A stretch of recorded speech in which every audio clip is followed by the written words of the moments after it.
All right, so I'm going to do a quick, brief training on one of the programs that we use probably almost every day these days, and that's ChatGPT. So if you haven't used ChatGPT, I'm going to walk you through just some of the basics. We're not going to go in like super deep into some of the options, but I want to talk and show you how you can use it kind of in your everyday business. So if you haven't gone in before, it's free to sign up. There are some paid options just like everything else, but we actually get so much out of the free one.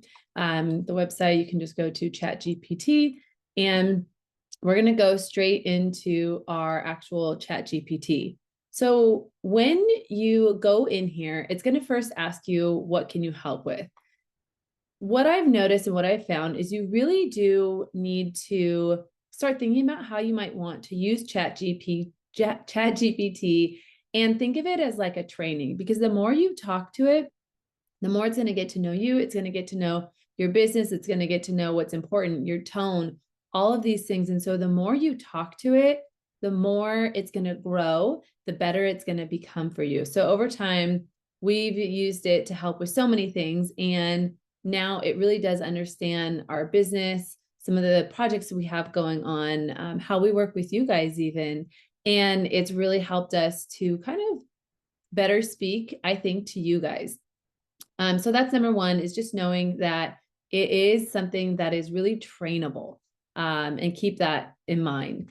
Number two is we aren't using this to replace the people component. So we're using it to, sometimes I think of it as like, when you want to bounce an idea off of a friend, I think of it like that, because there's times where I have like something in my head, but I can't really like formulate it the way I want to, or it's not sounding right, or I'm just stuck. It's like, if you're a writer and you get writer's block, like it's kind of when, you can't really formulate your thoughts. I use it a lot to help me get unstuck. And it's not taking away my brain power. It is not doing everything for me. It is not replacing that human component, but it is helping me to formulate my thoughts. It's helping me to think about things different. It's helping give me even a different perspective. I'll give you an example. I had an issue at my kid's school once, and it was something that had happened in the classroom, and I was a little bit upset about it, and I needed to talk to the principal, but I didn't want to let my emotions get in the way of the point I was trying to make and what I was asking for help with. And so I typed up my email, I put it in ChatGPT, I asked for it to tell me, how's my tone? I literally even have like one of my threads here is an email tone checker, just to make sure that it didn't come across in a way that I didn't want it to. So just to, it's still my email, it's still my words, but it is a really good sounding board. And I really like to use it for that. I also like to use it to help get iterations of different things I'm thinking of. So for example, Ashley and I are looking at some things that have to do with our brand. And we're just kind of talking through like, what about this? What about this? And so, looking into using ChatGPT to help us analyze what's out there in the industry and analyze our own brand, for example, has been really helpful. So just wanted to kind of give you a little bit of context on some of the ways that we use ChatGPT. What we're talking about today is really just kind of like the written component of it. There are a lot of, you'll see in here, a lot of different types of AI tools that are out there. Most of these are probably not free. We do use different AI tools, but this one, again, is definitely one of our favorites. So again, we're kind of talking through this, like ask me anything kind of space. I have used it to dictate and use like my words. So especially if I just have like a lot of things in my head that I just want to talk to, I use it sometimes for that as well. You also can add in websites or images for it to take a look at and analyze those. Those do tend to cap out your free allowance a little bit more quickly. So keep that in mind as well. So the other thing I was going to just highlight is just an example of something that I actually used it for today. So I went into ChatGPT and I said, hey, what are some ways that you can help tax preparers and bookkeepers who own their own virtual firms? Very basic, but I wanted to see what it said. So you'll notice that what it came back with is how I can help you guys, basically. And so I said, no, I don't want to know how I can. I want to know how you can. How can ChatGPT help you guys? What kind of things can you do? And so this is obviously extremely basic, but I thought it was definitely a worthwhile exercise just to look and see like what we're getting from ChatGPT. And these are some things that you can use it for as well. And this is something, a lot of these are things that we definitely utilize it for right now. One of those is client communication.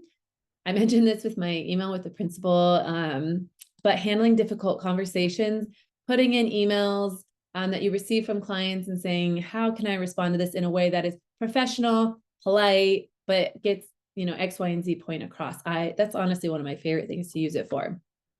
Drafting out emails, especially things like templates you want to use over and over, that can be really helpful. If there's something like more complex that you want to help explain to your clients, that's definitely something that you can go in and use ChatGPT for. Creating automated standard responses. I talked about the brainstorming. I love it for the brainstorming. I mean, we go back and forth, my friend ChatGPT and I, daily to talk about the things that, whatever it is, whether it's projects, marketing, branding, all those things, we go back and forth and just bounce ideas off of me, bouncing it off them really, but Ashley and I together. We've also used it here to outline SOPs as well.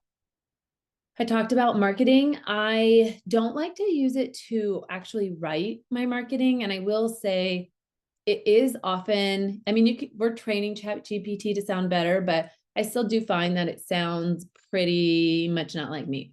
So what I like to do is maybe bounce some ideas off, get like a list of ideas, or I'll ask for bullet points for trainings or for social media posts, things like that. So I definitely put in kind of like my brainstorm of ideas, and then it can print out like, or give you back like a table, for example, like, we can say like, create a month's worth of content ideas for me. We may not use all of them, but I like to go back and forth and get that kind of communication and help me get unstuck in some of those things. Job descriptions and hiring posts, interview questions, training materials, like if, and you can even say like, okay, I want you to create some employee training materials based on whatever it is. And you can say, what do you need from me? And so ChatGPT will come back and say, this is what I need from you. You'll answer it, and then it can, go back and forth and generate what those are for you. So you can tell it to like, ask me questions, make sure you have what you need to get the best possible answer. I also give it feedback when it gives me something. I say, oh, I don't really like this. Can you tweak and change this? And I'll go back and forth with it to make the changes until I feel like it sounds right, or it has what I needed to make sure that it really flows with our actual business.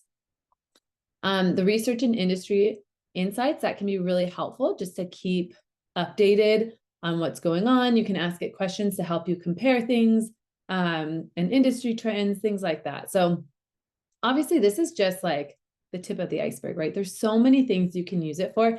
And the more you get comfortable using it and talking to it, the more things you realize like, oh man, yeah, that would be really helpful. So one of the things I liked is in this case, they said, you can, that for me, I could create templates for you guys that you can use to help you streamline your firm. So I said, sure, why don't you create those for me? I haven't really scrubbed through these, so they're probably a little bit too generic. I would definitely recommend making them much more specific and much more detailed for you. But here's an example. Let's see, let's choose this social media one. So let's say you want ChatGPT to help you create a blog and some social media posts. This is a prompt that you can use, and you can say, and I even like to say things like, act as a social media marketing expert in the accounting space. I want you to create a LinkedIn post that is about all the tax season deadlines. My goal is to and then kind of provide some examples and more detail about what you want. But you can definitely use this prompt to really start generating some of those ideas. Similarly, you could say, I want to create 10 different posts about tax season deadlines for my bookkeeping, my tax clients that are all in the HVAC space. So you can get very specific with it so they can start talking about the things that you need them to talk about. So again, lots of different prompts here. This is another one of my favorites. I mentioned the client response to difficult situations. So you have a client with a late payment. You can say, hey, ChatGPT, my client is late with their payment. They are 85 years old. That's probably a bad example. They are 55 years old. They're a farmer in Iowa.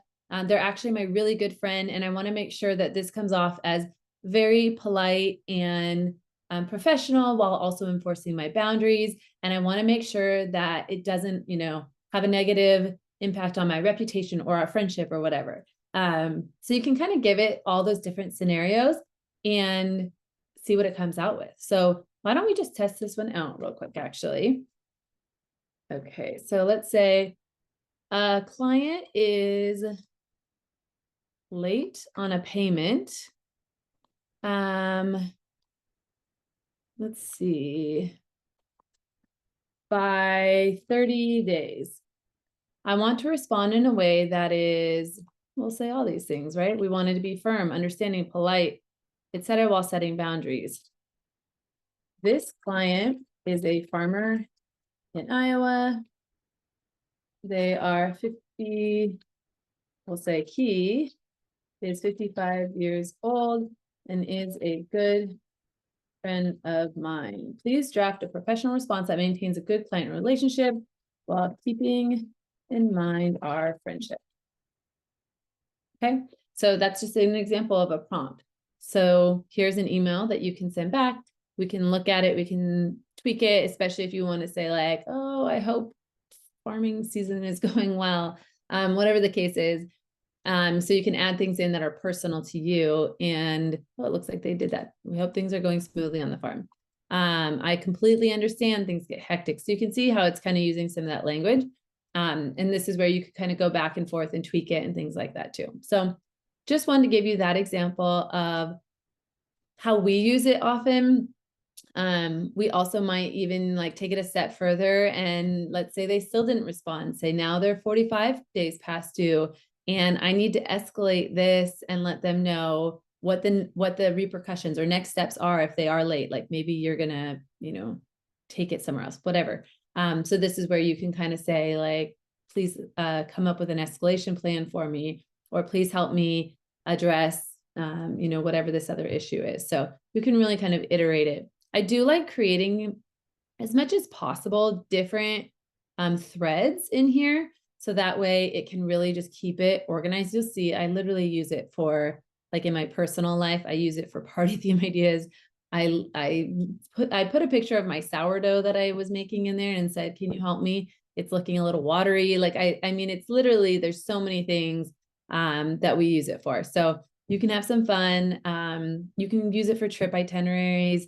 You can use it for so many things, but I love using it. I use it daily, but it has in no way has it ever replaced a human for our team or how we envision using it. And I want to reiterate that over and over because I know there is a big fear. And of course, like we know AI is here. We cannot avoid it. Let's embrace it. Let's see how we can use it. And let's not be too fearful. Let's not jump to a lot of conclusions. Let's start to use it to enhance our business and let's be smart about it. And that way we're getting ahead of the curve. We're future-proofing our business. We are not going to be behind. We are not going to be intimidated. And we are going to use this to enhance our business, which I think I already said. So that's really it for this one. I hope you, if you haven't tried it yet, I hope you will go on and give it a try, have some fun with it. Start thinking about some different options. If you want any of those templates that I created, let me know. I can send those over to you. And I'm excited to hear how you start using it to enhance your business. So that is it for now. If you have any questions on how you can use ChatGPT in your business, please don't hesitate to let us know. We are, again, big fans, and it can really, really transform your time, your creativity, and help you get unstuck in your business as well. So with that, have a good one. Let us know what questions you have.